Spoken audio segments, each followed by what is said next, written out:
What if I told you that the intensity of your struggle with lust is not random, but is precisely calculated by the enemy based on the level of your spiritual calling? Peter 5:8 warns us, "Be sober, be vigilant, because your adversary the devil walks about like a roaring lion, seeking whom he may devour." Today I am going to reveal the spiritual warfare strategy that most believers never recognize, why the enemy specifically targets those chosen by God with lust temptations, and how to recognize when your struggle is actually evidence of spiritual attack against your divine purpose. And I promise, by the end of this video you will understand why your most persistent temptation might be the clearest sign of what God has called you to do. Throughout Scripture, we see an undeniable pattern. Those with the highest calling faced the most targeted temptations in areas that would specifically undermine their purpose. Samson, called to deliver Israel, was repeatedly tempted with Philistine women. David, appointed to establish a godly dynasty, was tempted with Bathsheba. Solomon, given unprecedented wisdom, was drawn away by foreign wives. But here's what most spiritual teachers completely miss. These were not random moral failures. They were precision strikes against each person's specific assignment. The enemy does not waste ammunition. He studies your calling and designs temptation specifically engineered to derail your divine purpose. Think about it like a military strategy. If you were trying to stop an army, would you attack random soldiers? Or would you target the communication centers, the supply lines, and the leadership? Your struggle with lust is often a direct attack on what God has specifically designed you to accomplish. Now, let me share something revolutionary that separates this teaching from even our previous video on this topic. In Ephesians 6:12, Paul reveals something profound about our struggles. "For we do not wrestle against flesh and blood, but against principalities, against powers, against the rulers of the darkness of this age, against spiritual hosts of wickedness in the heavenly places." The Greek word for wrestle here is pale, which refers to hand-to-hand combat, the closest form of battle. This reveals a startling truth. The closer you get to fulfilling your divine purpose, the more personal and intense the spiritual attacks become. Your lust temptations are not just random thoughts or biological impulses. They are often calculated spiritual attacks designed to, first, distract you from your calling. Second, disqualify you from your assignment. Third, destroy your credibility before you can impact others. Look at Jesus' own experience. When was he tempted? Immediately after his baptism, right before beginning his ministry. The enemy waited for the strategic moment when Jesus was about to step into his purpose. This is not just spiritual theory. It is a warfare strategy that transforms how you view the battle you are fighting. Once you recognize that your lust struggle is often spiritual warfare against your calling, you need to understand the 3 specific battlefields where this war is waged and how to defend each one. Battlefield 1. Your mind. The headquarters of divine purpose. In 2 Corinthians 10:4-5, Paul reveals, "For the weapons of our warfare are not carnal but mighty in God, for pulling down strongholds, casting down arguments, and every high thing that exalts itself against the knowledge of God, bringing every thought into captivity to the obedience of Christ." Notice that the battlefield is specifically your thought life. Why? Because your divine purpose always begins as a thought, a vision, a revelation in your mind before it manifests in physical reality. This is why lust attacks target your thought life first, to prevent divine purpose from even being conceived. King Solomon wrote in Proverbs 4:23, "Above all else, guard your heart, for everything you do flows from it." He understood that what happens in your inner world determines what manifests in your outer world. This is why merely fighting the external behaviors never works long-term.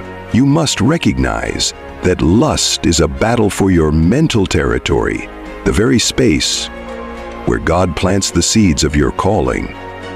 The enemy is not just trying to make you sin, he is trying to occupy the mental space God wants to use for revelation. Battlefield 2. Your identity. the foundation of spiritual authority. The second battlefield is your identity, how you fundamentally see yourself before God. When Joseph was tempted by Potiphar's wife, his response reveals how clear identity defends against lust. How then could I do such a wicked thing and sin against God? Joseph did not just see the act as wrong, he saw it as incompatible with who he was in relation to God. This is why shame is the enemy's most powerful weapon after lust temptation. The goal is not just to make you fall, it is to make you forget who you are. Romans 8:1 declares, "There is now no condemnation for those who are in Christ Jesus." This is not just comfort for past failure, it is armor against future attacks.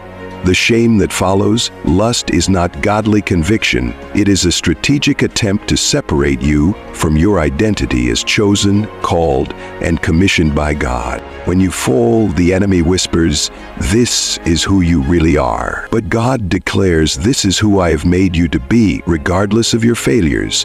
Your struggle does not define you, your calling does." And maintaining that identity is essential spiritual warfare.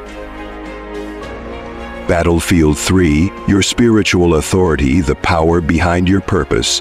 The third and most strategic battlefield is your spiritual authority, your effectiveness in advancing God's kingdom. Jesus gave a stunning promise in Luke chapter 10, verse 19. "Behold, I give you the authority to trample on serpents and scorpions, and over all the power of the enemy, and nothing shall by any means hurt you." This spiritual authority is what the enemy fears most, and it is what persistent lust, temptation, is specifically designed to undermine. Notice what happened after Jesus resisted temptation in the wilderness. Luke 4:14 says, "Then Jesus returned in the power of the Spirit to Galilee, and news of him went out through all the surrounding region." Victory over temptation did not just keep Jesus pure, it released supernatural power for his ministry. This pattern appears throughout Scripture. When Daniel resolved not to defile himself with the king's food, God gave him favor and skill in all literature and wisdom. Daniel 1:17.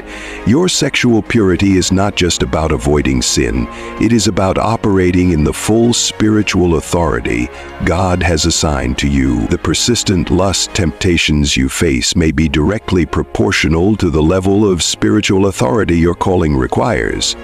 Here is a revelation that changed everything. Your specific pattern of temptation often prophetically reveals the nature of your calling. This is a spiritual principle we see throughout Scripture. The enemy studies your divine assignment and designs custom temptations to specifically counteract it. If you are called to restore marriages, you will face intense temptations against your own marriage. If you are called to the financial restoration ministry, you will face unusual financial temptations. If you are called to bring healing, you will often face persistent health challenges. This means your struggle with lust is not just a generic attack. It might be revealing something specific about your spiritual assignment. Are your temptations centered around seeking approval and validation through sexuality? You might be called to a ministry of identity and worth in Christ. Are you tempted most when feeling isolated or alone? Your calling might involve creating an authentic spiritual community. Are your struggles most intense around using sexuality for control or power? Your calling likely involves surrender and true spiritual authority. Your enemy is not creative, he is strategic. Study the pattern of your temptations, and you might discover prophetic clues about your divine assignment. So if you are watching this, while in the middle of intense struggle with lust, I want you to hear this clearly. The intensity of your battle is not evidence of your failure. It might be the strongest confirmation of your calling. The enemy does not mobilize forces against territories he already controls. The attack reveals what he fears you will become. Your struggle is not evidence of rejection. It is confirmation of your selection. Now here is something I want you to do that will completely transform how you fight this battle. Instead of just praying, "God, take away this temptation," start praying, "Lord, reveal what assignment this attack is trying to prevent. Show me what calling this warfare is attempting to stop. Write down what God reveals to you and share in the comments one insight you have gained about the connection between your struggle and your calling. Your testimony might be exactly what someone else needs to hear today.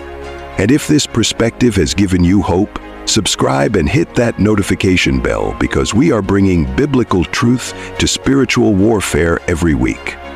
Remember, where the enemy sees your weakness, God sees your purpose. Where you see shameful struggle, God sees spiritual training. And where you experience the most intense attack may be precisely where you are called to your greatest victory.